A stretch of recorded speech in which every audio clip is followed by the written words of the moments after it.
ഒരു സിമ്പിൾ ആയിട്ടുള്ളതും വളരെ കുറച്ച് ഇൻഗ്രീഡിയൻസും നല്ല ടേസ്റ്റ് ഉള്ളതുമായ ചട്നിയാണ് നമ്മളിപ്പോൾ ചെയ്യാൻ പോകുന്നത്. ഇത് നമ്മൾ വെളിച്ചെണ്ണയിലാണ് തയ്യാറാക്കുന്നത്. ഒരു 4 ടേബിൾ സ്പൂണോളം വെളിച്ചെണ്ണയാണ് നമ്മൾ അതിന് വേണ്ടിയിട്ട് ഒഴിച്ചു കൊടുക്കുന്നത്. അതിലേക്ക് നമ്മൾ ആദ്യം ഉണക്കമുളക് ജസ്റ്റ് ഒന്ന് വറുത്തെടുക്കുന്നുണ്ട്. ഇത് അല്പം കൂടുതൽ ഓയിൽ ഒഴിക്കുകയാണെങ്കിൽ നമുക്ക് നല്ല രീതിയിൽ ഡീപ്പ് ഫ്രൈ ആയിട്ട് ഇതിനെ മാറ്റാം. ഇത് നമ്മൾ ജസ്റ്റ് ഒന്ന് ഷാലോ ഫ്രൈ ചെയ്ത് മാറ്റുന്നുള്ളൂ. അതിലേക്ക് നമ്മൾ കറിവേപ്പില കൂടി ഇട്ട് കൊടുത്തു നല്ല രീതിയിൽ ഫ്രൈ ചെയ്ത് മാറ്റി വയ്ക്കുകയാണ്.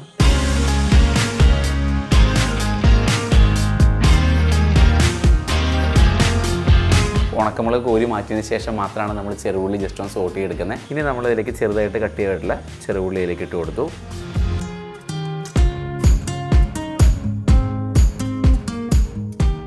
ഇത് വേണമെന്നുണ്ടെങ്കിൽ നമുക്ക് മിക്സിയുടെ ജാറിൽ ജസ്റ്റ് ഒന്ന് ക്രഷ് ചെയ്തെടുത്താലും ഈ ഒരു പരുവത്തിൽ നമുക്കത് കിട്ടും. ഇതൊരു 10-15 മിനിറ്റിനുള്ളിൽ നല്ല രീതിയിൽ സോട്ടായ ഒരു സമയത്ത് നമ്മൾ അല്പം കൂടി ഉപ്പ് ഇട്ട് കൊടുത്ത് നല്ല രീതിയിൽ മിക്സ് ചെയ്യുന്നുണ്ട്.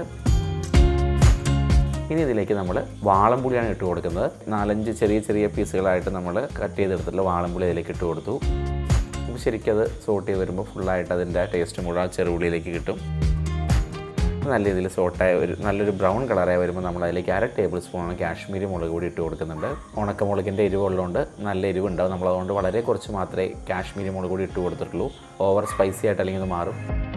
അപ്പോൾ ചെറുപുള്ളി കൂടി നമ്മൾ നന്നായിട്ട് സോട്ട് ചെയ്ത് മാറ്റി.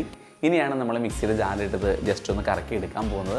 വളരെ ചെറുതായിട്ട് നമ്മൾ കറക്കി എടുക്കുന്നുള്ളൂ, ഓവറായിട്ട് പേസ്റ്റ് ആക്കുന്നില്ല. അപ്പോൾ നമ്മുടെ ചാനൽ ഇഷ്ടപ്പെടാൻ എന്തെങ്കിലും സബ്സ്ക്രൈബ് ചെയ്യുക. ആദ്യം ശരിക്കും അറിയേണ്ട ഭാഗങ്ങൾ മാത്രം നമ്മൾ താഴ്ത്തിട്ട് കൊടുക്കുക. അതിന് മുകളിൽ ശേഷം പെട്ടെന്ന് അറിയുന്ന ഭാഗങ്ങൾ മുകളിലത്തെ ലെയറായിട്ട് നമ്മൾ ഇട്ട് കൊടുക്കുക. എന്നിട്ട് ജസ്റ്റ് ഒന്ന് മിക്സിയിൽ ജസ്റ്റ് ഒന്ന് ക്രഷ് ചെയ്തെടുക്കും. ഈ ഒരു പരുവത്തിൽ നമ്മുടെ ചമ്മന്തി മാറും. ചോറിൻ്റെ കൂടെ കഴിക്കാൻ പറ്റുന്ന നല്ല ടേസ്റ്റുള്ള നല്ലൊരു സ്പൈസിയും പുളിയുള്ളൊരു ചട്നിയാണിത്.